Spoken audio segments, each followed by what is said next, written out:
It doesn't matter. It doesn't mean anything. Huh? Try show the capital there.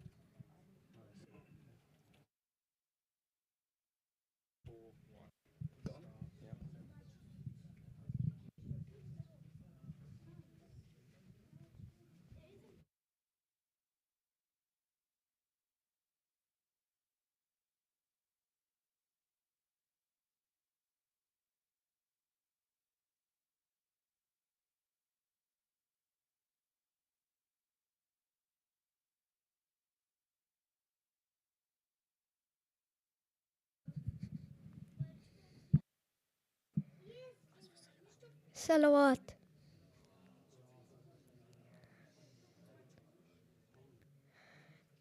بسم الله الرحمن الرحيم والعصر إن الإنسان لفي خسر إلا الذين آمنوا وعملوا الصالحات وتواصوا بالحق وتواصوا بالصبر.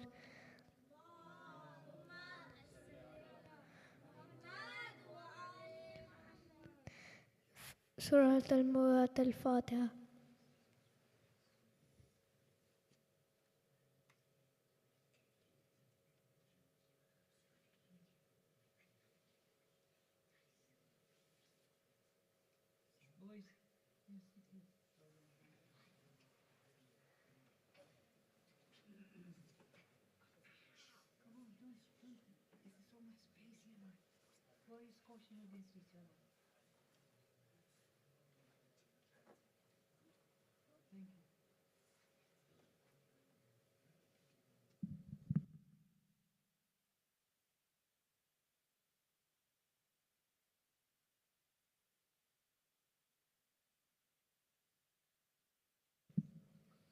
صلوات. اللهم صل على محمد. اللهم صل على محمد وآل محمد. بسم الله الرحمن الرحيم. عن جابر بن عبد الله الأنصاري عن فاطمة الزهراء عليها السلام بنت رسول الله صلى الله عليه وآله وسلم قال: سمعت فاطمة أنها قالت: دخل علي أبي رسول الله في بعض الأيام فقال: السلام عليك يا فاطمة. فقلت: عليك السلام. قال: إني أجد في بدني ضعفا. فقلت له: أعيذك بالله يا أبتاه من الضعف. فقال: يا فاطمة ائتيني بالكساء اليماني فغطيني به. فأتيته بالكساء اليماني فغطيته به، وسرت أنظر إليه وإذا وجهه يتلألأ كأنه البدر في ليلة تمامه وكماله. فما كانت إلا ساعة وإذا بولدي الحسن قد أقبل وقال: السلام عليك يا أماه. فقلت: عليك السلام يا قرة عيني وثمرة فؤادي. فقال: يا أماه إني أشم عندك رائحة طيبة كأنها رائحة جدي رسول الله. فقلت: نعم، إن جدك تحت الكساء. فأقبل الحسن نحو الكساء وقال: السلام عليك يا جدا. يا رسول الله، أتأذن لي أن أدخل معك تحت الكساء؟ فقال: وعليك السلام يا ولدي، ويا صاحب حوض قد أذنت لك. فدخل معه تحت الكساء. فما كانت إلا ساعة وإذا بولدي الحسين قد أقبل وقال: السلام عليك يا أماه. فقلت: وعليك السلام يا ولدي، ويا قرة عيني وثمرة فؤادي. فقال لي: يا أماه إني أشم عندك رائحة طيبة كأنها رائحة جدي رسول الله صلى الله عليه وآله. فقلت: نعم، إن جدك وأخاك تحت الكساء. فدنا الحسين نحو الكساء وقال: السلام عليك يا جدا. السلام عليك يا من اختاره الله. أتأذن لي أن أكون معكما تحت الكساء؟ فقال: وعليك السلام يا ولدي، ويا شافع أمتي قد أذنت لك. فدخل معهما تحت الكساء. فأقبل عند ذلك أبو الحسن علي بن أبي طالب وقال: السلام عليك يا بنت رسول الله. فقلت وعليك السلام يا أبا الحسن ويا أمير المؤمنين. فقال يا فاطمة إني أشم عندك رائحة طيبة كأنها رائحة أخي وابن عمي رسول الله. فقلت نعم، ها هو مع ولديك تحت الكساء. فأقبل علي نحو الكساء وقال السلام عليك يا رسول الله، أتأذن لي أن أكون معكم تحت الكساء؟ قال له وعليك السلام يا أخي ويا وسي وخليفتي وصاحب لواء، قد أذنت لك. فدخل علي تحت الكساء. ثم أتيت نحو الكساء وقلت السلام عليك يا أبتاه يا رسول الله، أتأذن لي أن أكون معكم تحت الكساء؟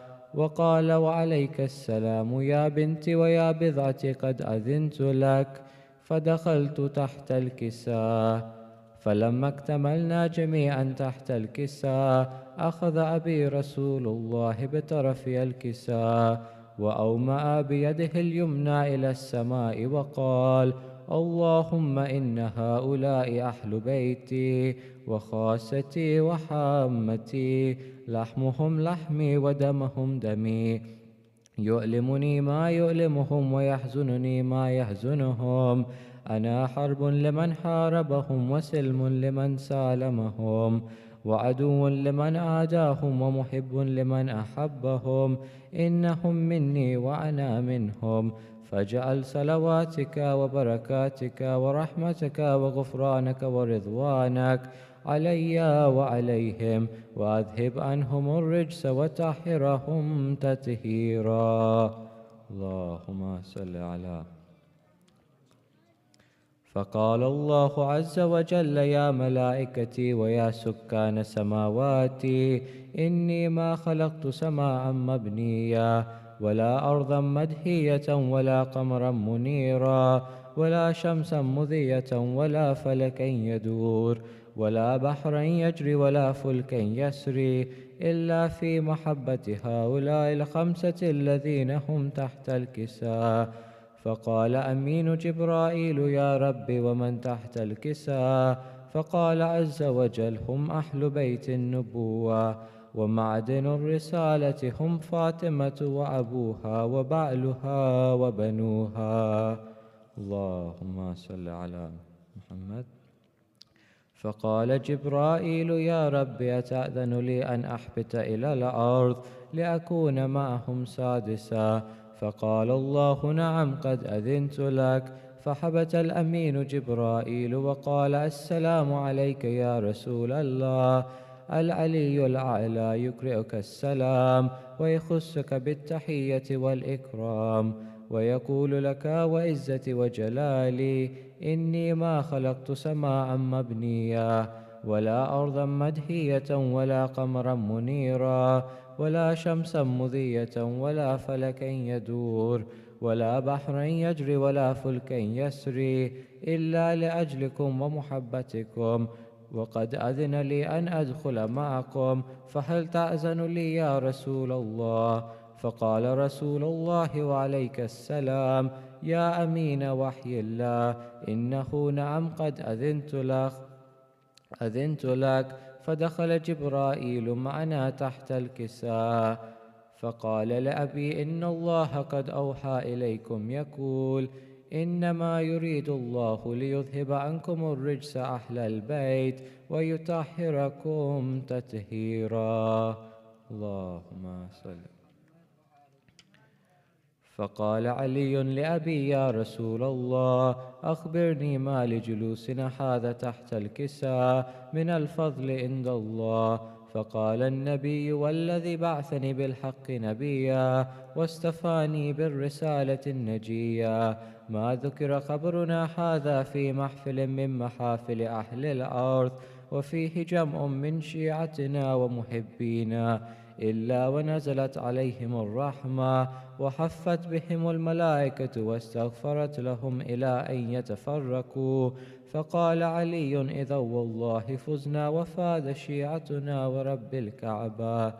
فقال النبي الثانية: يا علي والذي بعثني بالحق نبيا واستفاني بالرسالة النجية، ما ذكر خبرنا هذا في محفل من محافل أهل الأرض، وفيه جمع من شيعتنا ومحبينا، وفيهم محموم إلا وفرج الله حما، ولا مغموم إلا وكشف الله غما، ولا طالب حاجة إلا وقضى الله حاجته.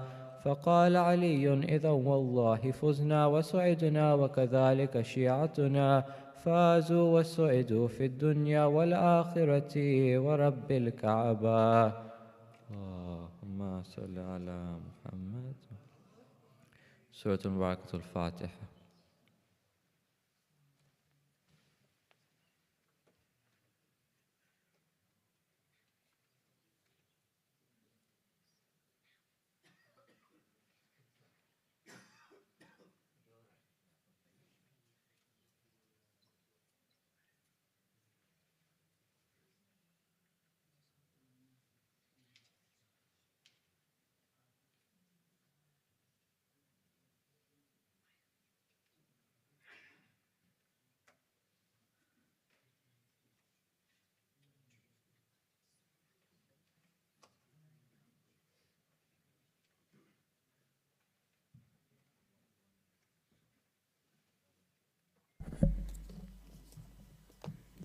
بسم الله الرحمن الرحيم. ومحمد وآل محمد صلوات. اللهم صل على محمد وآل Muhammad. Mu'mineen, tonight's Rouhani Majlis announcements. Today's Majlis has been sponsored by Al-Haj Ali Raza Bhai Kareem for the Saleh Sawab of Maruma Fatma Bhai Kareem, Marum Ahmad Habib Dala and Kul Marumins. Next sponsor is the family of Marum Rustam Ali Bhai Ghulam Sen Ramtullah for the Saleh Sawab of Marum Yusuf Ali Bhai Kanani, Marum Rustam Ali Bhai Ghulam Sen Ramtullah, Maruma Amina Bhai Binti Hassan Ali Kanani, Marum Sher Ali Bhai Nasser Pira Okera, Marumins of Ramtullah family, Marumins of Kanani family and Kul Marumins. The next Majlis by Bande Khuda for the Saleh Sawab of Maruma Nargis Khatun Bhai Binti Khara Wali, Marumins of Mamdani family, Marumins of Danji family and Kul Marumins. You all humbly requested to recite Surah Fatiha for Kul Marumins. Al-Fatiha. Bismillah ar-Rahman.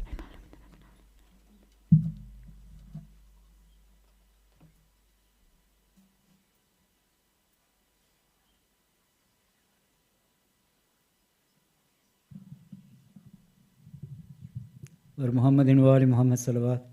Allahumma salli ala Muhammadin wa ali. I would now request upon Master Zamil Ali Pradhan to come and deliver his 2-minute speech. Please let's welcome with a loud Nare Salawat.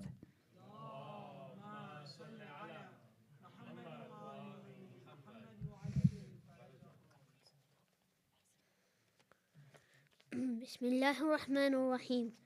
قال رب اشرح لي صدري ويسر لي أمري واحلل عقدة من لساني يفقهوا قولي.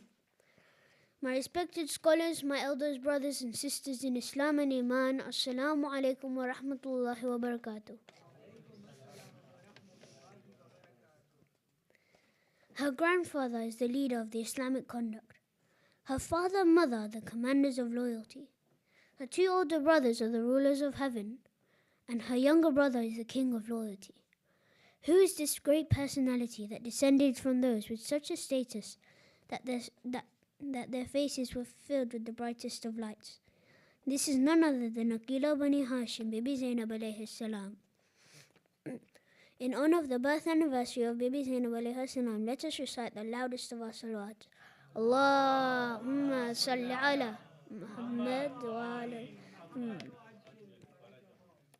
Let us look at who Bibi Zainab alayhi salam was by exploring some of the titles she had been given. One that I have already mentioned is Aqila Bani Hashim. This means a noble, respectable, wise and knowledgeable lady among her tribe and honored in her family. From this we can understand that Bibi Zainab alayhi salam was very honored and had a high status. Her nobility and knowledge was recognized by Imam Zain al-Abidin alayhi salam, whom she represented during the time of his illness. He used to say, "She is so knowledgeable, she is so knowledgeable herself that she does not need to be taught. Bibi Zainab alayha salam also demonstrated this wisdom when she was questioned in the courtyard of Yazid. She had just witnessed the martyrdom of her brothers, her sons and her family members. And yet when she was asked by the enemy of Allah subhanahu wa ta'ala, how did you find the way Allah treated your brother and your family? To which Bibi Zainab alayha salam replied, I saw nothing but beauty.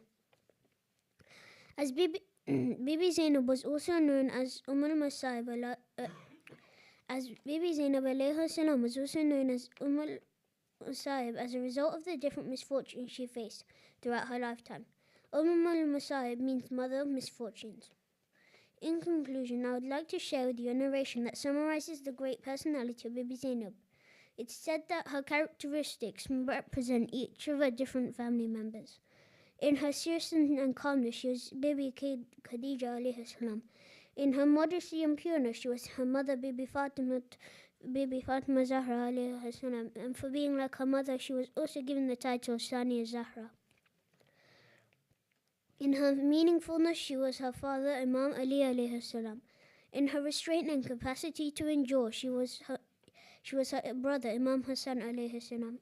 And in courage and lion-hearted, her brother Imam Husaini alayhi salam.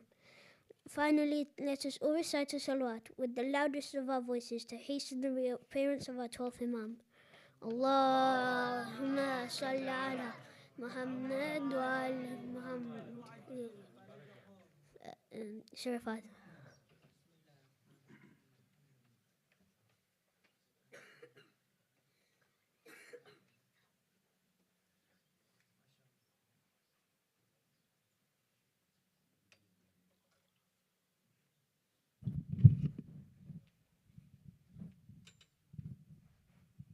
بر محمد وآل محمد صلوات صلى على محمد وآل محمد.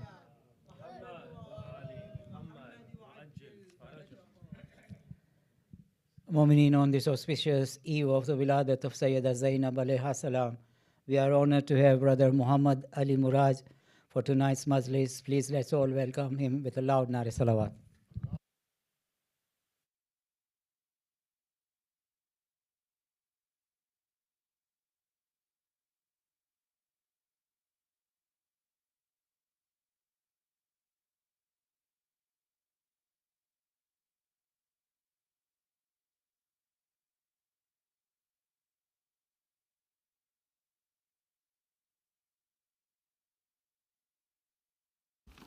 سورة المباركة الفاتحة.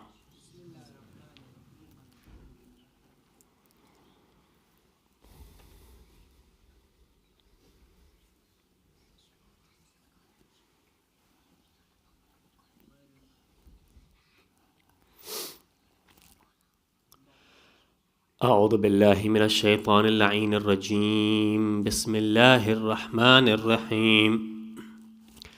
الحمد لله رب العالمين. الحمد لله الذي هدانا لهذا وما كنا لنهتدي لولا أن هدانا الله.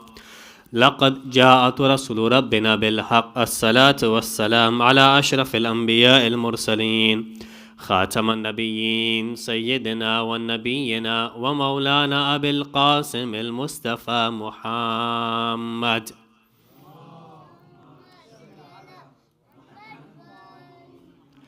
وبآله الطيبين الطاهرين المعصومين المظلومين. وصل على صاحب الدعوة النبوية والسولة الحيدرية والإسمة الفاطمية والحلم الحسنية والشجاعة الحسينية والصبر السجادية وآثار الباقرية ومآثر الصادقية وعلوم الكاظمية وحجج رضوية وجود التقوية والنقاوة النقوية والهيبة الأسكرية والغيبة إلهية والقائمة بالحق.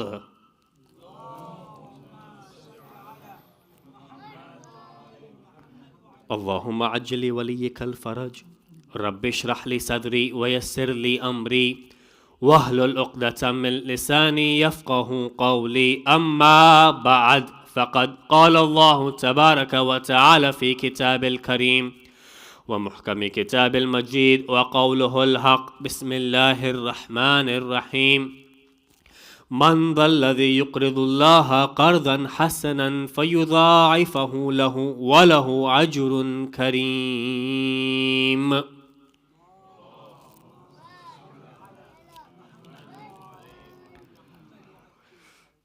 Allama Muhammad Baqir al-Majlisi, in one of his most famous works known as Hayat al-Qulub, he narrates the following narration narrated by Imam Ja'far al-Sadiq salawatullahi wa salamuhu alayh.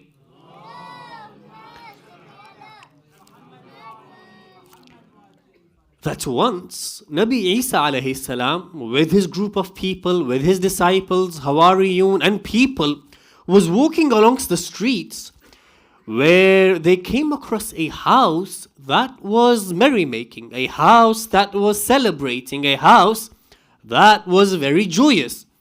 And naturally, the people that were around with Nabi Isa alayhi salam, they inquired and they asked the people living inside the house as to the reason why they are so happy and celebrating and merrymaking. They said, this house is a house of a wedding. The daughter of so-and-so individual is marrying the son of so-and-so individual. And so these two individuals are marrying, and so we are celebrating. Very well. Nabi Isa alayhi salam, however, he remarks to his companions, to his disciples, quietly saying that although this household, although this house is currently celebrating today, soon this celebration and merrymaking will turn into a day of weeping, mourning and grief the following day. Now people were perplexed and they asked him, why is it that these people will start crying and mourning? They're so happy today. Nabi Isa alayhi salam foretells, he says that the bride of this house is to pass away and she is to die. Now there were two groups of people. The first group of people believed in the prophethood of Prophet Isa alayhi salam. And when Prophet Isa alayhi salam foretold the following, they said that he is the prophet of God and whatever he says is true. However, there were a group of people, hypocrites, they were saying, is Isa alayhi salam, whatever he's saying, is he really saying the truth? Is she really going to die? And they said that, well, tomorrow is not far away. Let us come back and check whether or not this lady is well and truly alive. And this is exactly what happened. They went back, and the following day a group of people come back and inquire as to the plight of that bride. And they were told that this bride is in fact well and truly alive.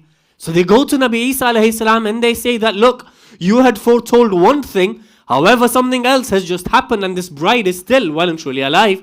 So Prophet Isa alayhi salam, he remarks, he says that Allah does what he wills. However, on the second level, he suggested that let us all go towards that house and try and understand exactly what's happened with that bride. So they go, knock at the door, the husband, the groom opens up and he asks, am I able to speak with your wife? And he gets the permission and he goes inside the house. There the bride is sitting and Nabi Isa alayhi salam inquires and he asks the bride, what is it that you did the past few hours? What is it that you've been doing for the past one night or so? The bride said, I haven't done anything much. In fact, we've been quite busy, especially with my wedding. I haven't really had a chance to do anything out of the ordinary.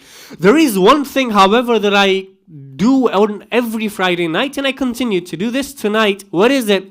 She said that a beggar usually comes on a Friday night. He knocks at the door and I give him something that lasts him for a week. He goes back and he comes back. However, yesterday, given that it was my wedding, my family members were completely busy in the organizing and the planning of my wedding. And so what happened when the beggar knocked, no one really paid attention to him. No one realized that there's a beggar at the door. So I quietly and discreetly went out and gave him something that will be sufficient for him the following week. And that's all I did.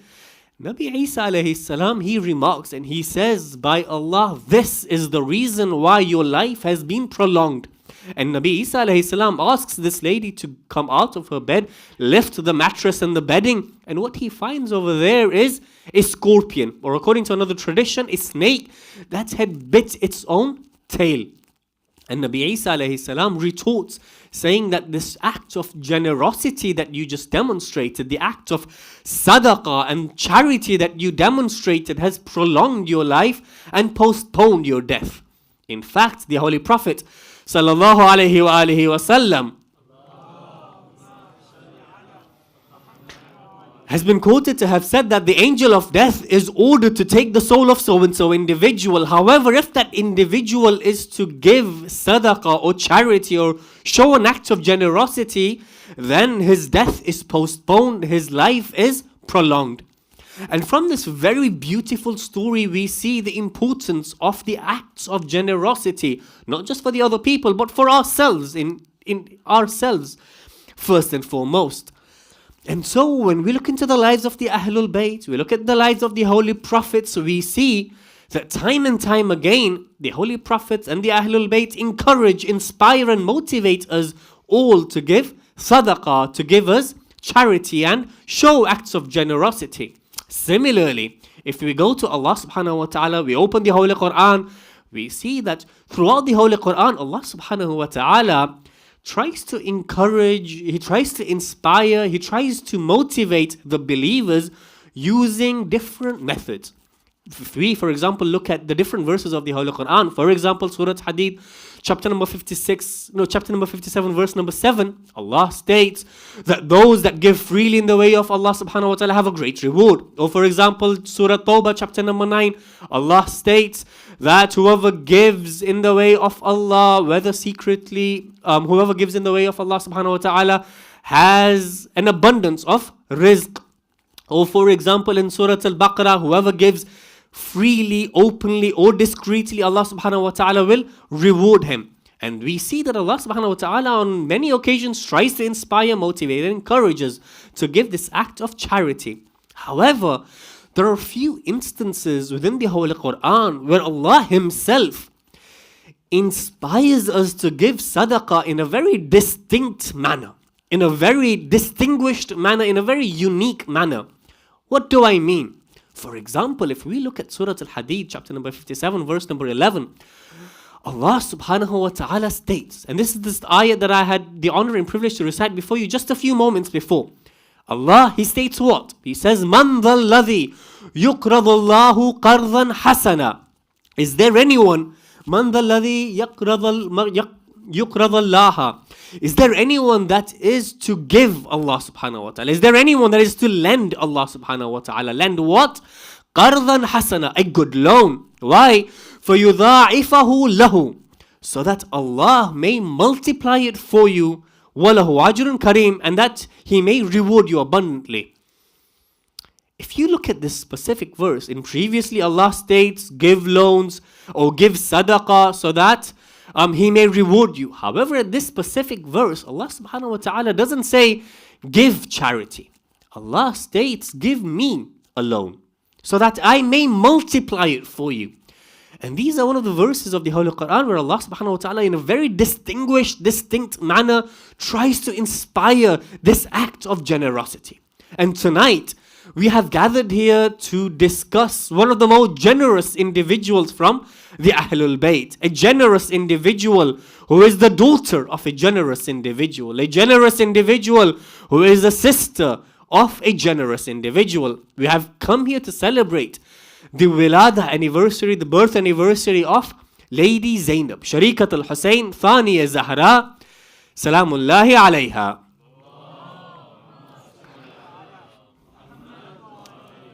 And generosity is something that Lady Zainab would no doubt practice, not just learning from the Ahlul Bayt, from her forefathers, but it's something that was inculcated within her. She is known as, for example, Karima Ahlul Bayt, the generous one from amongst the Ahlul Bayt. And given that this act of generosity is so closely aligned to not just the Ahlul Bayt, but to the personality that we're here to celebrate, her Wiladat, the topic of discussion that I have therefore dedicated is dedicated to this topic. And that's titled, Giving Allah subhanahu wa ta'ala a good loan. Giving Allah subhanahu wa ta'ala a loan. And inshallah, we shall end this topic with the Urdu segment, discussing a little bit more about the Lady of Light, Lady Zainab, Salamullahi alayha. So now, Salawat ala Muhammad wa Ali Muhammad. So here we've just discussed and we've just mentioned this beautiful verse of the Holy Quran where Allah subhanahu wa ta'ala doesn't say give charity, give sadaqah, but rather He says give me a loan so that I may multiply it for you. Now the word used here is the word qarz.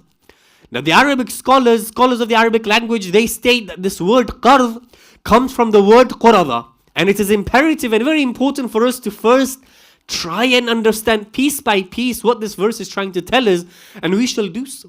And we shall do so by trying to understand what we mean when we say the word qarz. Now, scholars state that this word qarz comes from the word qurada. So let's now try and understand what we mean when we say the word qurada. And to use that, I'd like to use the following analogy, the following example that has been stated by Ustad Noman Ali Khan, a very beautiful way of explaining. Now, I'd like you to all imagine that you have a loaf of bread. A loaf of bread it has multiple slices. Now, if a mouse was to come, and if the mouse starts nibbling and biting in that loaf of bread, have you lost anything? Not really. You have an entire loaf of bread. The mouse hasn't really had an entire slice even. It's only nibbled or bitten a very small part from this entire loaf of bread. For you, that means nothing. You can just throw it away, and that you still have the entire loaf of bread. Now that's tiny, teeny, small amount of bread that the mouse had consumed. This in the Arabic language is known as qurada. And the word qarz has come from this word qurada. So, what separates qarz from others is literally qarz means to separate. It means to cut, or it means to portion a part of your possession. Now, what are the distinguishing qualities of a qarz? The first distinguishing quality of giving a qarz is the person who is giving that loan for him. It's not a big deal. For example, if you have an entire loaf of bread and if you were to lose a small nibble, if you were to lose a small bite, that's hardly going to make any difference to your appetite, other than the fact that, of course, the mouse has had a bite. But in metaphorically, you still have, say, 99% of your loaf of bread completely intact. Similarly, if someone was to come and ask you for a loan, they might ask you for something like £1,000, £100, something that may not, for example, hurt your bank balance. And they may only ask something that's for a short amount of time, a month or so. That's the first distinguishing quality, that the person giving the qarz, for them, this qarz is nothing important at all. However, the second distinguishing quality of this qarz is the person at the receiving end, the person that is taking this qarz.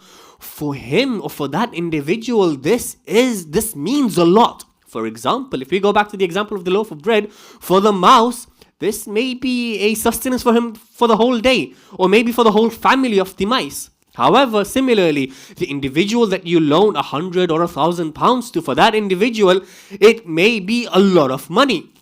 For you, it may not be. That's number one. For the other person, that may be a lot.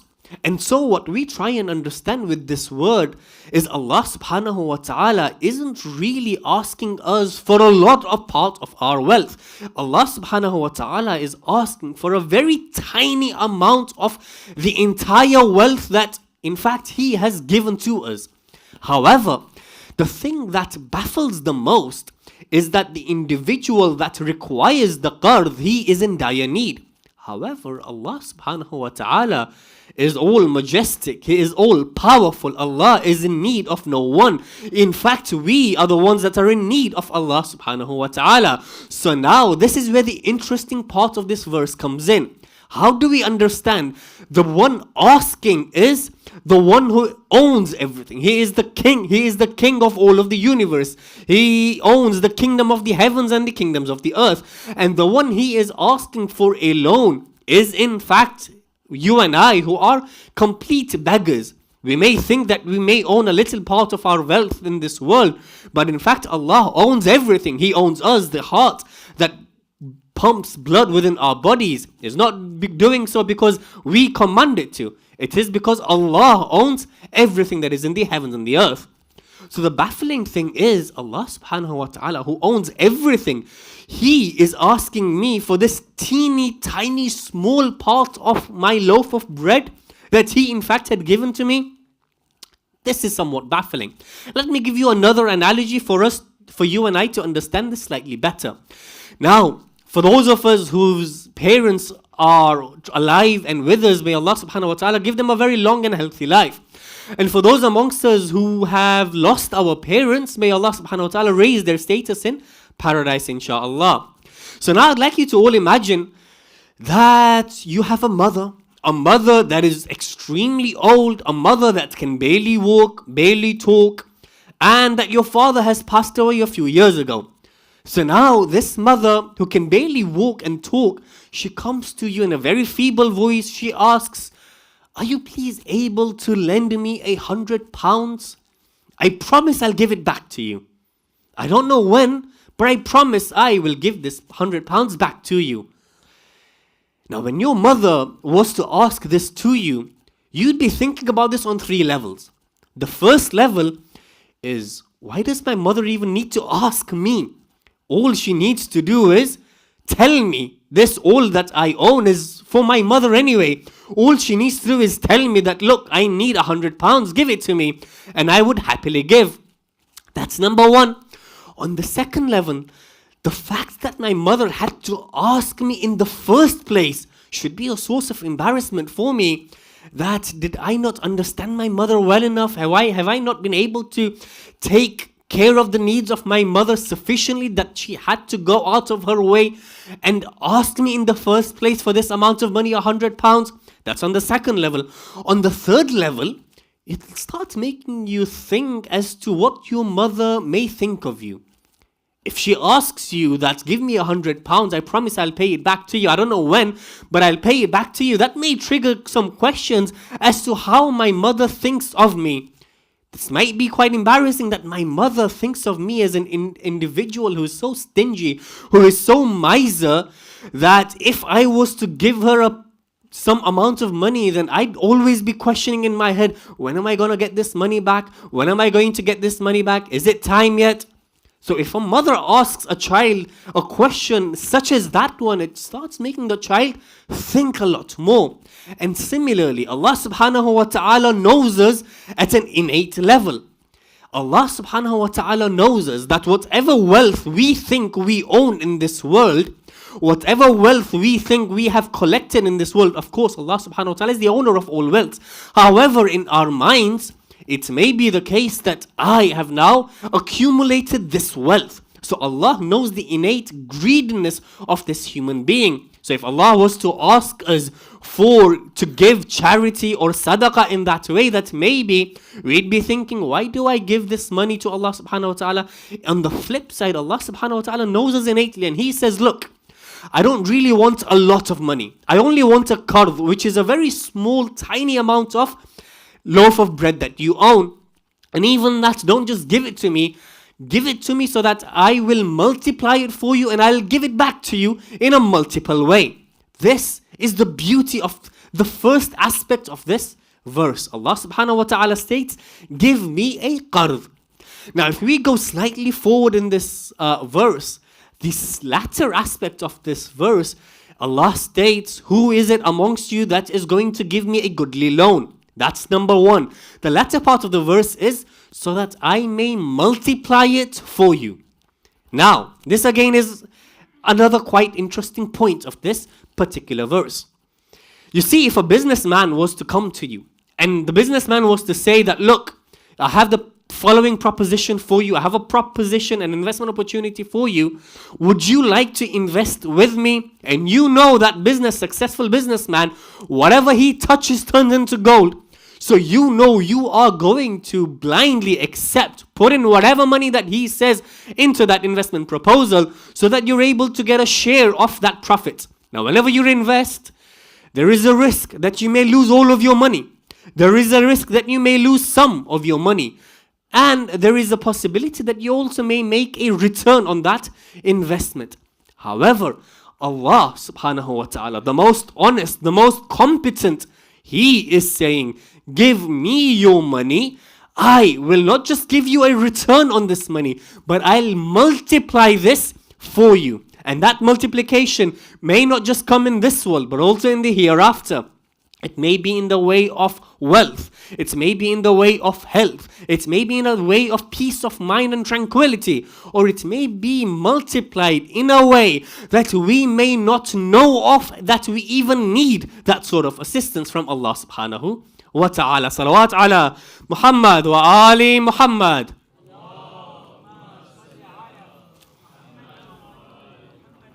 So brothers and sisters, the verse that we were discussing of Surah Hadid, chapter number 57, verse number 11, Allah subhanahu wa ta'ala is saying that, look, give me a qard, a very small amount of the wealth that you own, and I shall multiply it for you. Now, question, okay, how do we now give charity in the way of Allah subhanahu wa ta'ala? We have numerous examples from the Ahlul Bayt. We have numerous examples from the Ai-Imma and from the Prophets. However, the following example I'd like to give is one of the disciples of the Ahlul Bayt, one of the followers of the Ahlul Bayt by the name of Ayatollah Sayyid Ali Agha Qadhi, a student in Najaf. And this Sayyid Agha Qadhi only passed away in the last century, in the year 1366. Now, a student in Najaf sees that Ayatollah Sayyid Ali Agha Qadhi, this teacher of Ayatollah Bahjat, the teacher of Allama Tabatabai, he is walking along the streets of Najaf, where he suddenly sees that this Ayatollah is at the greengrocer's shop, and he's trying to buy some lettuce. However, in contradiction to normal practice, rather than going for the lettuce that are more fresh, looking for the lettuce that are more appealing, he's going for those lettuces that are slightly old, their leaves have withered away, they're in an odd form or shape. So the Ayatollah, he collects a few lettuces, tells the greengrocer to weigh them for me, and he pays what the greengrocer is due, and he goes on his way. This student goes back to Ayatollah Sayyid Ali Agha Qadhi, and he says, what is it, why is it that you bought these lettuces in the following way, rather than buying lettuces that are a lot more fresher? He says, look, I know that this greengrocer lives in what we may call paycheck to paycheck. I know that he lives very moderately, very modestly, and that he is in need of the money. However, if I was to give this money to him, there could have been two things. Firstly, maybe he gets quite embarrassed that I've given him this money, and so he doesn't accept it from me. Or even if he accepts it, it'll be quite embarrassing for him. And I didn't want to put him through that embarrassment. So I bought this lettuce that he was going to throw it away anyway. On the second level, I didn't just want to give him some form of money as charity or sadaqah, because it may, for example, make him a little bit lazy in the work that he does, and that he may have expected something like this for me day in, day out. And so in order to avoid the embarrassment and that potential inaction that may come out from it, I did it in such a way. Such a beautiful way to package charity in the most modest and the most distinguished of ways. Let's take this discussion slightly forward. Another question. You see, Allah subhanahu wa ta'ala has placed the cause and effect of all things within this world. For example, if you want good grades, you need to revise. That's your cause and effect. If you want a good body, then you need to make sure that whatever food that you put in your body, whatever exercises you do is good. If you want a healthy relationship with your family, then clearly you need to put some effort in your family. And similarly, just like Allah subhanahu wa ta'ala has put the cause and effect in this world and every other thing, similarly, He has put the spiritual results through spiritual causes. For example, one of the spiritual results, if we want an increase in the sustenance, then we have many traditions that state that give charity, show acts of generosity so that Allah subhanahu wa ta'ala may multiply your sustenance for you. Another thing that one may wish to do is to get closer to Allah subhanahu wa ta'ala. This is a spiritual result we may wish to get towards. Now, what's this cause of that? Allah subhanahu wa ta'ala in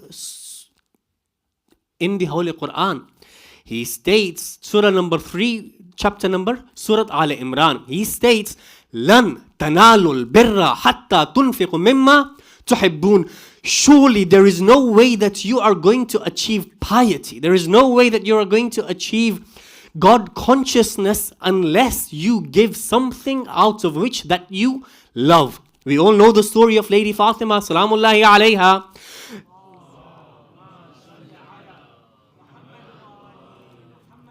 We all know the story of Lady Fatima, who, when on her wedding night, the Holy Prophet had gifted her a very beautiful piece of wedding cloth.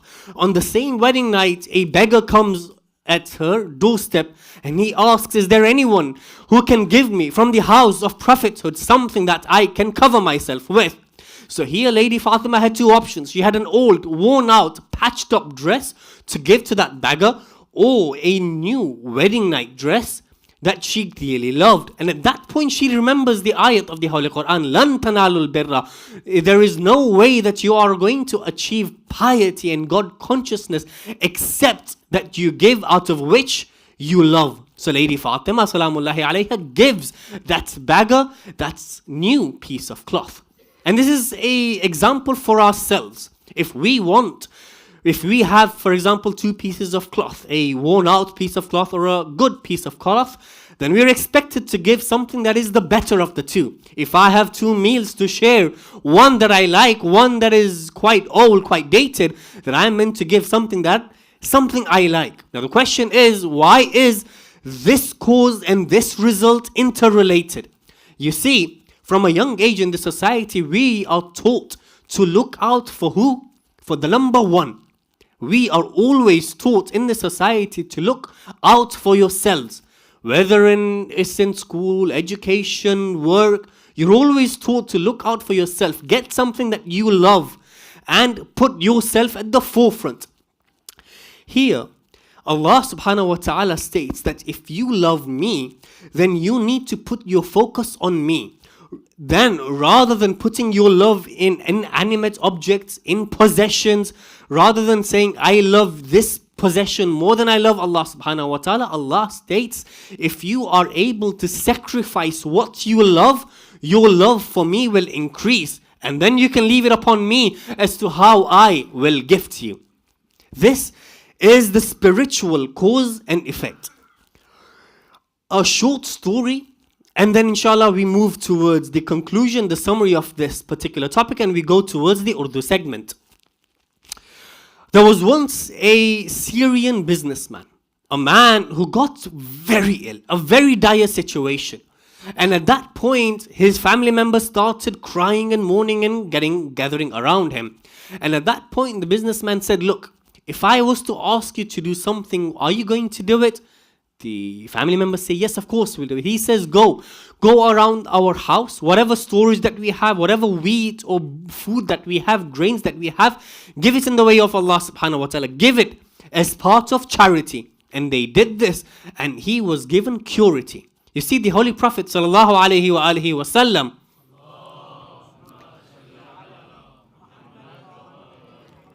has stated, or Imam Ja'far as-Sadiq rather, has stated that everything has a key, and the key to sustenance is giving sadaqah. The key to sustenance is giving charity, and that individual ended up living for 130 years. You see, if we have problems in our life, not just wealth problems, but if we have problems within our wealth, if we have problems within our sustenance, if we have problems within our health, if we have problems in any of our marital life or social life or academic life, sadaqah, generosity, acts of charity are one way that we can ensure that Allah subhanahu wa ta'ala multiplies whatever good that we do and takes away whatever problems that we are facing. So, in tonight's discussion, the ayah of the Holy Quran that I had chosen to discuss, taking from the acts of generosity of the Ahlul Bayt and Lady Zainab, is the ayah of Surah Hadid, chapter number 57, verse number 11. And as part of summary, we discussed the story of Prophet Isa alayhi salam on how the bride was able to save herself from imminent death through the act of charity.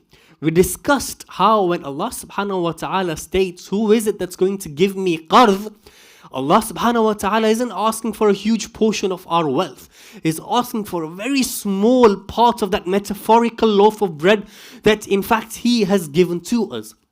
And not just that, when we give that really tiny amount of bread to Him, Allah subhanahu wa ta'ala will multiply this wealth that we give in His way multiple folds time. And shaitan will continuously try and threaten us with poverty. Why are you giving this charity? What if you give this charity and you don't have any food for your kids? You need to be more financially sound. However, Allah takes guarantee, just like Allah takes guarantee better than that if you want to invest in me, if you want to give me a loan, I will surely double it and multiply it for you. Now, as part of the conclusion, inshallah, we move on to the Urdu segment of tonight's discussion. One of the most prolific and exemplary acts of generosity ever to have been acted out was by none other than the Ahlul Bayt alayhim salam. Once, we all know the story that Hassan and Husain were very ill, and the Holy Prophet asked Ali, and Fatima suggested that why don't you keep another? And if you are to keep another of fasting for 3 days, no doubt Hassan and Husain will get their shifa, will get their cure. And this is exactly what happened when they became cured. Ali and Fatima, along with Hassan and Husain and Fidda, all 5 of them kept a fast for 3 days. And we all know what happens. Imam Amir al-Mu'mineen didn't have the financial capability or capacity at that time to go out and buy wheat. He loans some barley from an individual, and Lady Fatima grinds 1/3 of this and makes bread. On the first night, a yatim comes. A miskeen comes and he says, oh, the household of the Ahlul Bayt, is there anything that you can give me, a miskeen? All of the 5 individuals gave everything that they had to that individual and did nothing and broke their fast with nothing but water. On the second night, there comes a orphan, and similarly all 5 of them give everything that they had. On the third night, a miskeen, a orphan, and a captive come. And on the third night, they give everything that they had. You see, it's not amazing to give something when you have something. But what the Ahlul Bayt did is they gave everything when they already had nothing with them. And Allah subhanahu wa ta'ala loved this act so much. He loved this act of generosity so much that He reveals an ayat in Surah Dahr. وَيُطْعِمُونَ الطَّعَامَ عَلَى حُبِّهِ مِسْكِينًا وَيَتِيمًا وَأَسِيرًا. And they feed for the love of Allah subhanahu wa ta'ala the captive, the orphan, and the poor. Allah subhanahu wa ta'ala loved this act so much, and He put so much barakah, He put so much blessings in these 15 pieces of bread, that these 15 pieces of bread not only quench the hunger of the yatim, of the miskeen, and of the captive 14 centuries ago, but He has placed so much barakah that the believers of the Ahlul Bayt, through the niyaz of Aba Abdullah and every single member of the Ahlul Bayt, continues to benefit from this act of generosity. Allah subhanahu wa ta'ala loves this act of the generosity so much that He places so much barakah. Amir al-Mu'mineen says that whatever you eat yourself is consumed within you. However, whatever you do to feed others will stay there until eternity. And similarly, when people, through their acts of belief and through their acts of faith, do nadhr or niyaz in the name of every single member of the Ahlul Bayt, Allah subhanahu wa ta'ala places so much barakah and blessing in that niyaz. Salawat ala Muhammad wa ali Muhammad.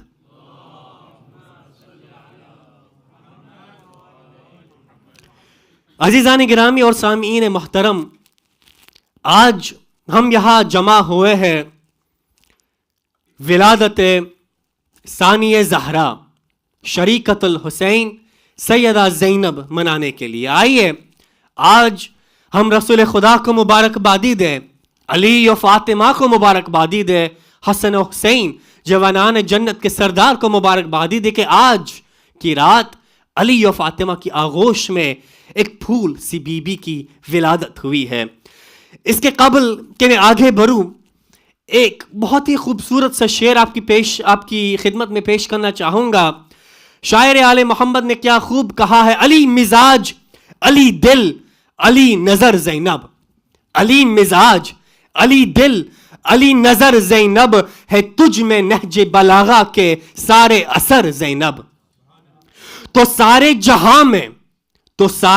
جہاں میں لہجہ حیدر کے دو ہی مالک ہے, ایک آسمان پہ خدا اور ایک زمین پہ زینب.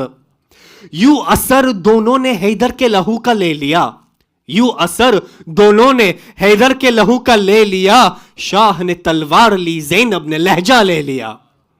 اور ایک نے کٹوا کے ہاتھ اور ایک نے بندوا کے ہاتھ, ایک نے کٹوا کے ہاتھ تو ایک نے بندوا کے ہاتھ, عباس نے القما لے لیا, زینب نے کوفہ اور شام لے لیا.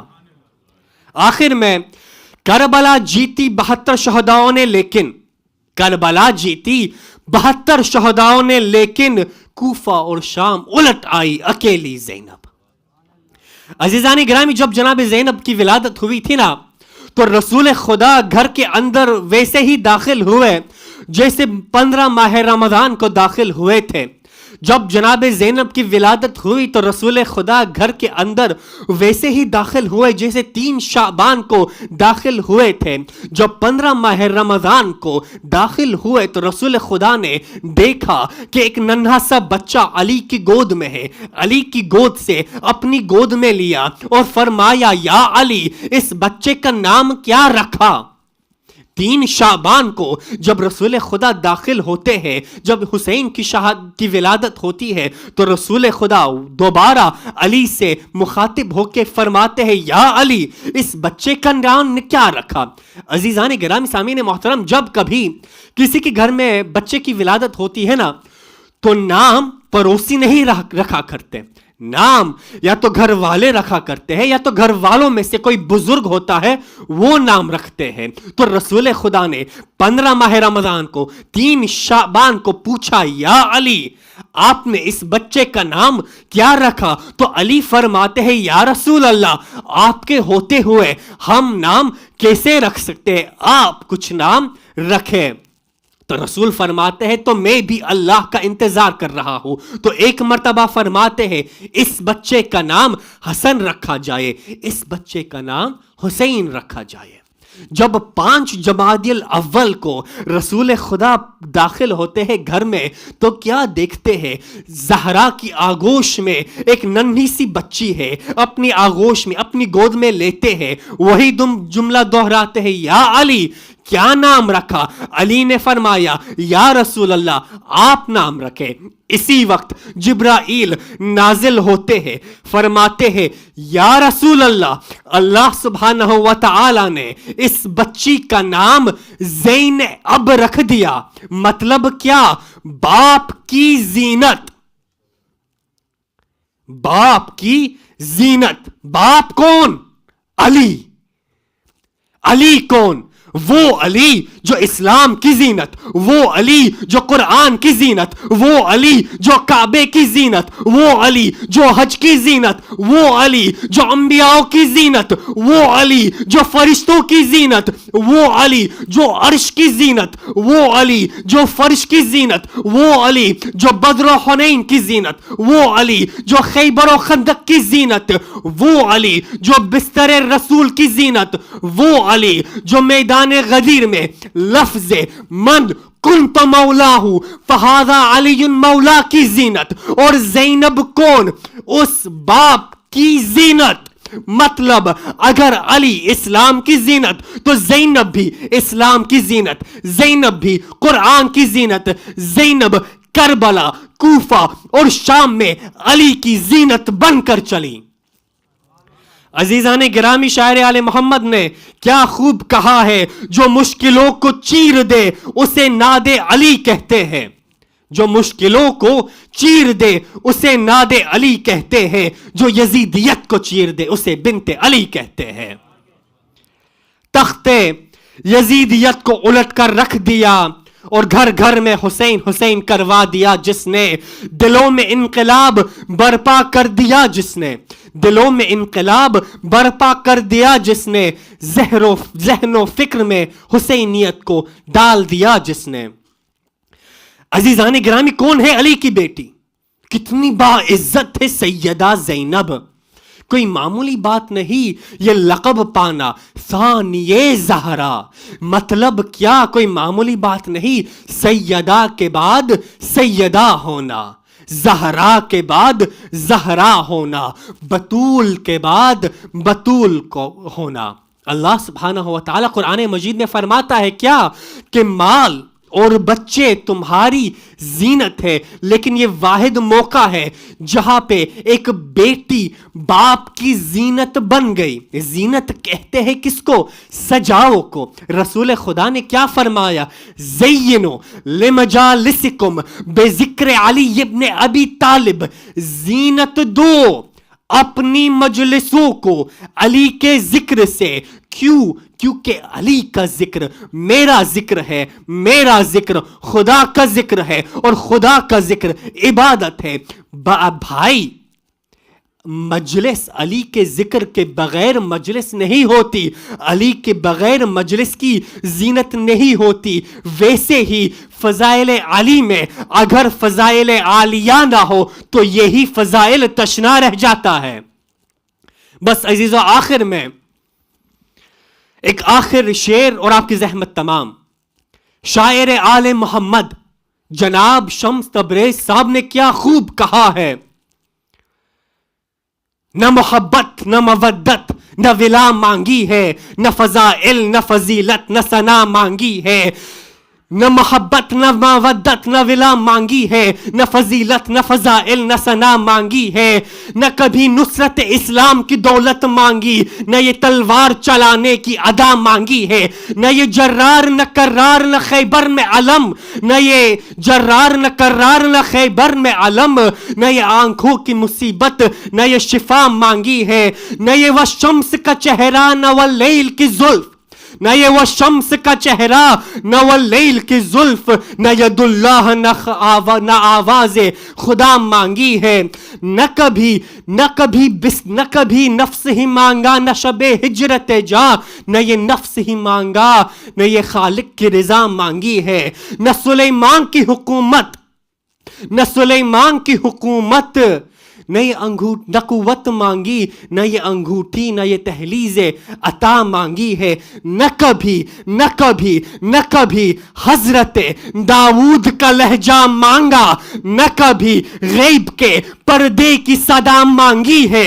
تو عمر بھر جس نے نہ مانگا ہو خدا سے کچھ بھی، اس نے عباس کے آنے کی دعا مانگی ہے. درود بھیجئے محمد اور آل محمد پر.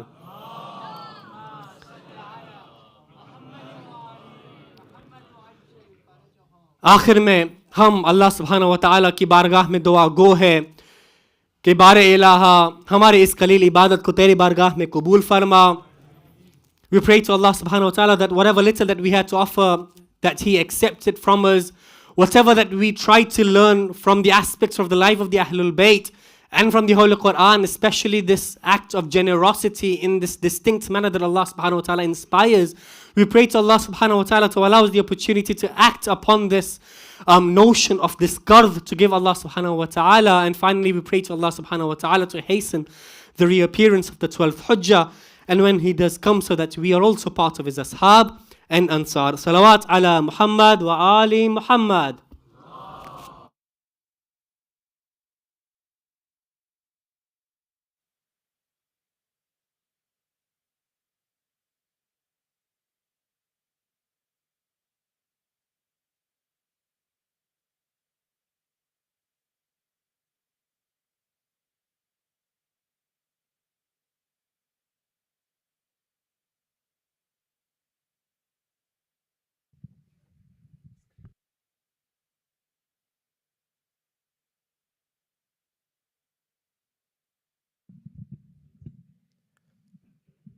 بر محمد و آل محمد بلند تر صلوات. جناب زینب کی شان میں مسدس کے چند اشعار آپ کی سماعتوں کی نظر پیش خدمت ہے. ایک اور صلوات پڑھ دیجیے محمد و آل محمد پر.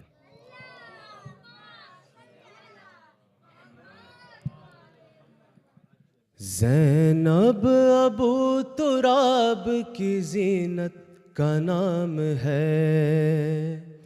زینب ابو تراب کی زینت کا نام ہے. زینب امامتوں کی امانت کا نام ہے. زینب علی کے خون کی طہارت کا نام ہے. زینب حسینیت کی ضرورت کا نام ہے. مانا وجود شاہ میں پوری ہے کربلا. زینب اگر نہ ہو تو ادھوری ہے کربلا. زینب اگر نہ ہو تو ادھوری ہے کربلا. اور شعر دیکھیے گا. قرآن حسن پایا ہے ان کے بیان سے.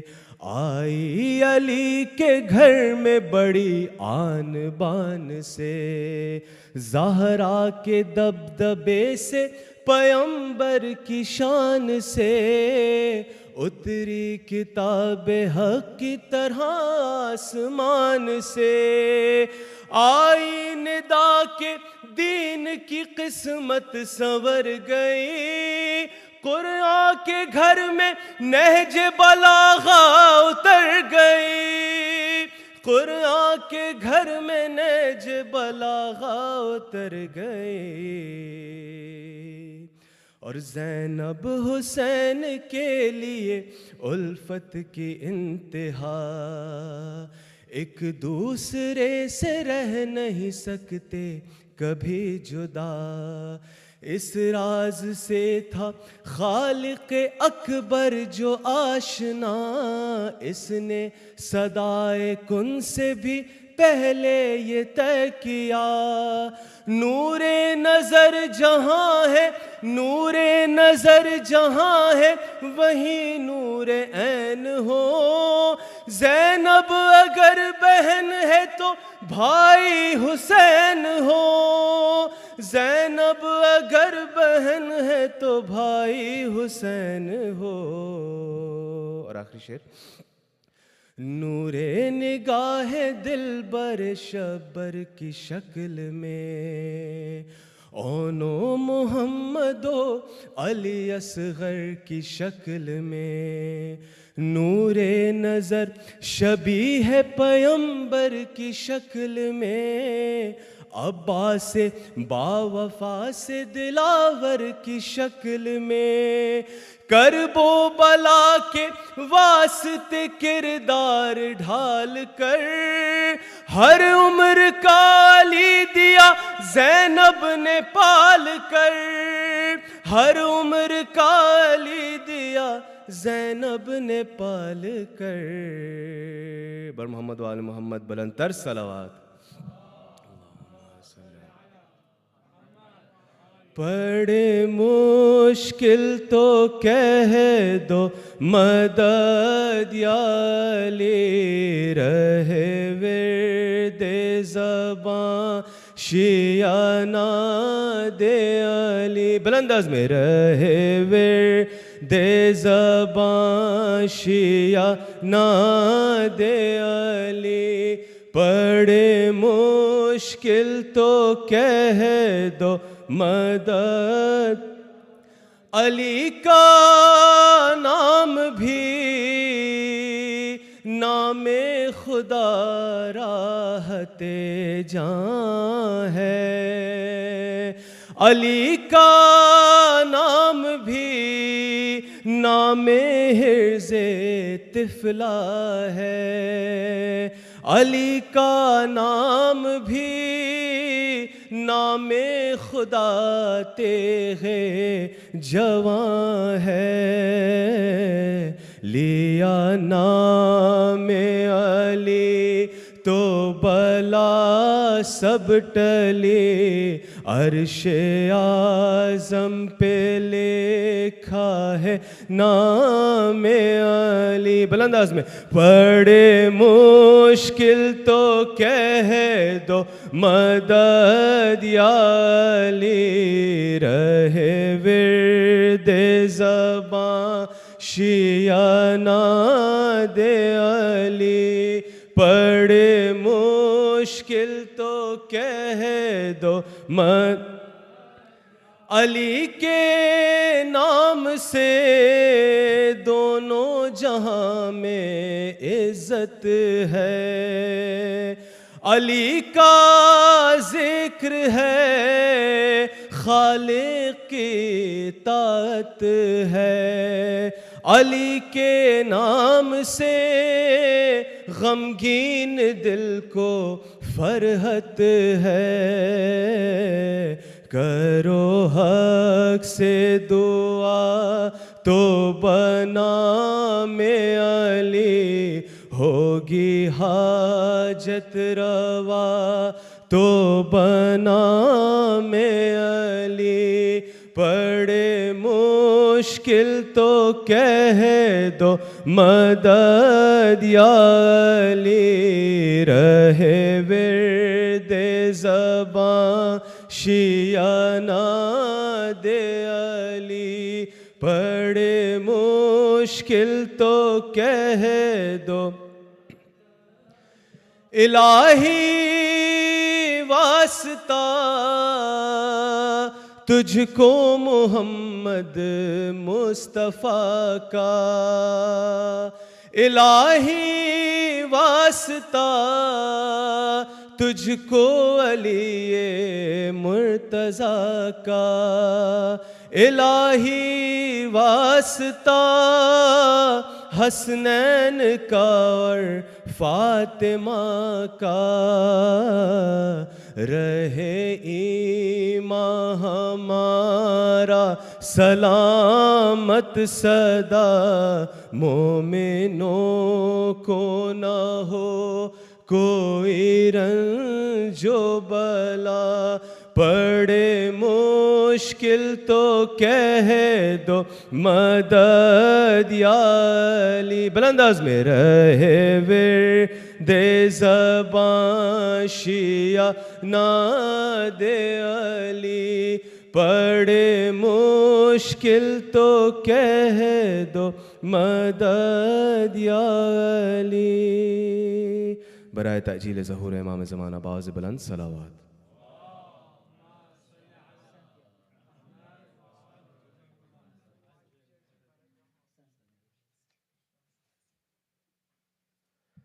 پر محمد و آل محمد صلوات.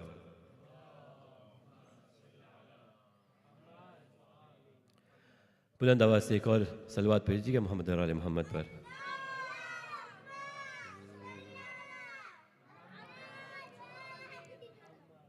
کیا بتاؤں میں زینب کی کیا شان ہے، کیا بتاؤں میں زینب کی کیا شان ہے. سب میں مل کے پڑھیے انشاءاللہ.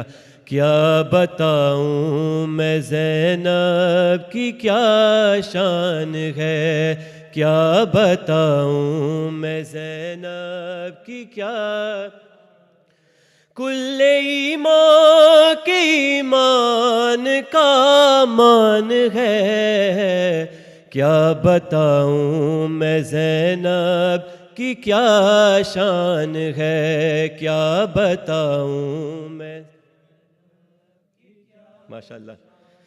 وہ محمد جو ہے خاتم الانبیاء، جس کو کہتی ہے دنیا حبیب خدا، جس کا داماد ہے زیغم کبریا، جس کی بیٹی ہے خیر النساء فاطمہ، اس محمد کے دل کا یہ ارمان ہے.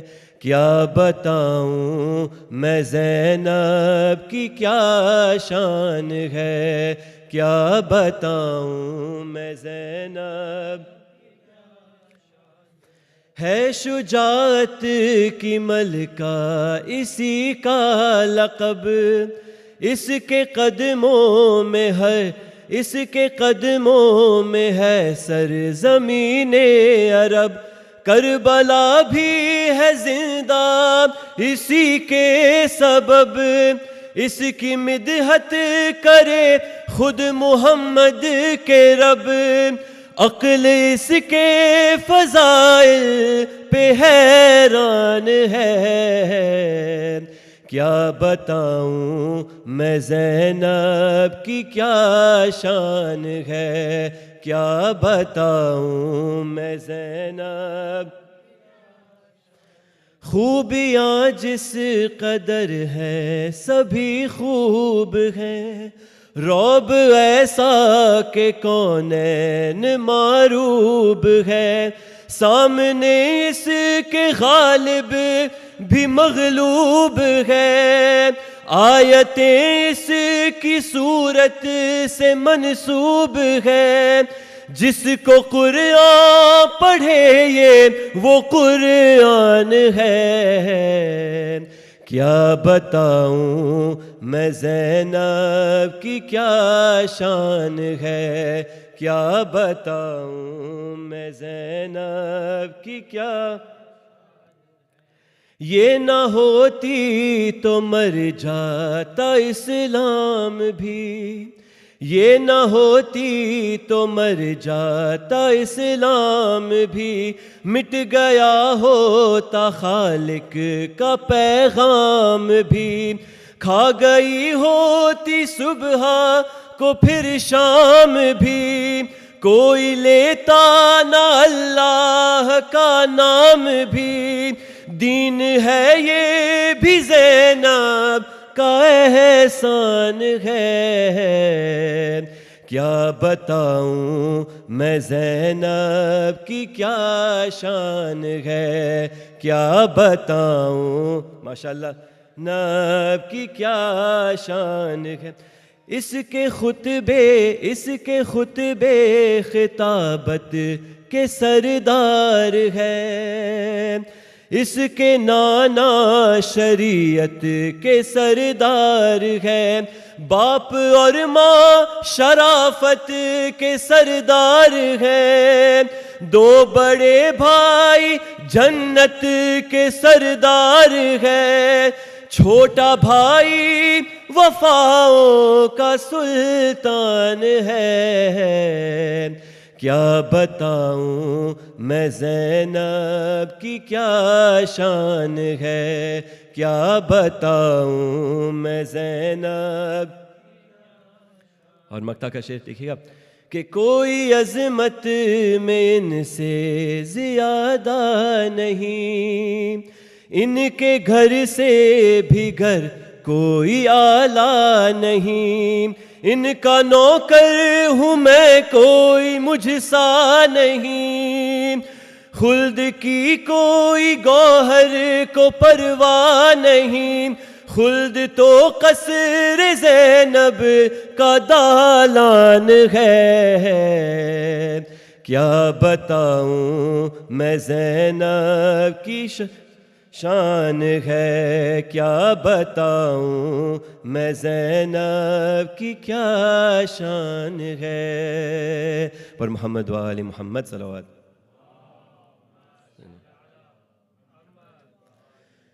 ہر دور کے یزید سے, ہر دور کے یزید سے کہہ دو یہ کون ہے, یہ بنت علی بنت علی بنت علی ہے, یہ بنت علی ہے, یہ بنت علی ہے, یہ بنت علی بنت علی بنت, یہ بنت علی ہے, یہ بنت علی ہے.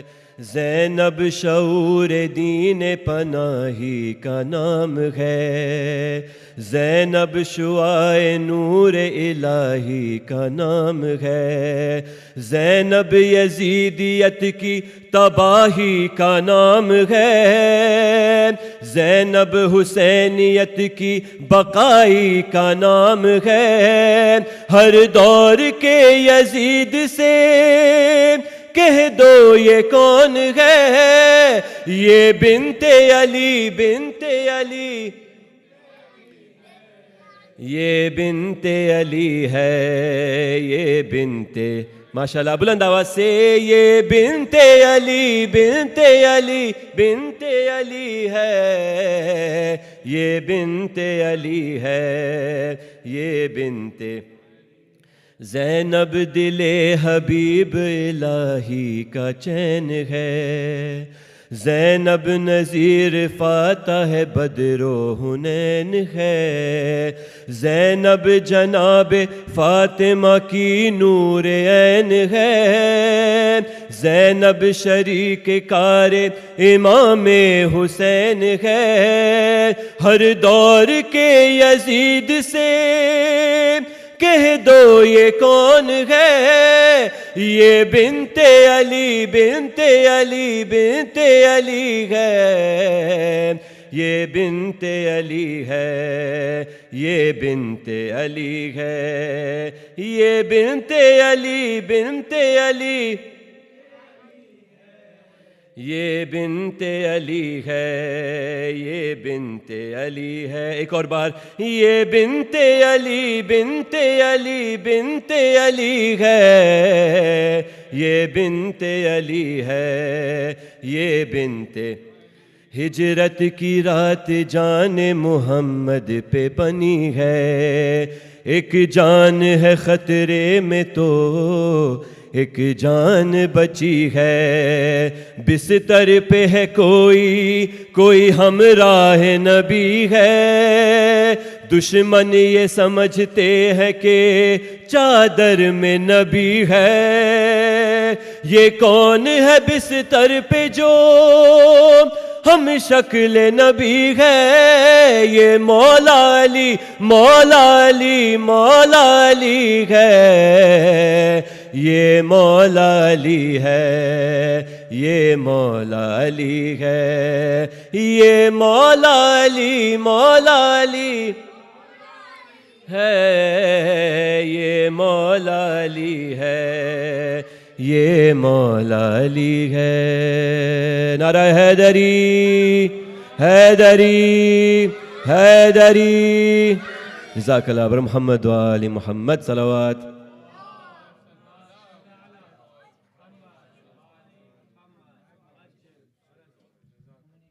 توجہ زیارت انشاءاللہ۔ اللهم صل على محمد وآل محمد، بسم الله الرحمن الرحيم، السلام عليك يا رسول الله، السلام عليك يا نبي الله، السلام عليك يا أمير المؤمنين، السلام عليك يا فاطمة الزهراء سيدتي نساء العالمين، السلام عليك يا حسن المجتبى، السلام عليك يا حسين الشهيد بكربلاء، السلام على الحسين وعلى علي بن الحسين وعلى أولاد الحسين وعلى أصحاب الحسين، خصوصا سيدي أبا الفضل العباس بن أمير المؤمنين جميعا ورحمة الله وبركاته. السلام عليك يا علي بن الحسين ومحمد بن علي وجعفر بن محمد وموسى بن جعفر وعلي بن موسى ومحمد بن علي وعلي بن محمد والحسن بن علي. السلام عليك يا مولانا يا صاحب الأسر والزمان سيدي الأمان الأمان الأمان من فتنة الزمان. السلام عليك يا شريك القرآن، السلام عليك يا خليفة الرحمن وكعبة الإيمان، السلام عليك يا إمامنا وإمام الإنس والجان. عجل الله تعالى فرجك وسهل الله تعالى مخرجك وظهورك، واجعلنا من أنصارك وأعوانك، ورحمة الله وبركاته. بسم الله الرحمن الرحيم. اللهم كن لوليك الحجة ابن الحسن صلواتك عليه وعلى آبائه في هذه الساعة كل ساعة وليا وحافظا وقائدا وناصرا ودليلا وعينا، حتى تسكنه أرضك توعا وتمتئه فيها طويلا. اللهم صل على محمد وآل محمد. صل على محمد وآل محمد.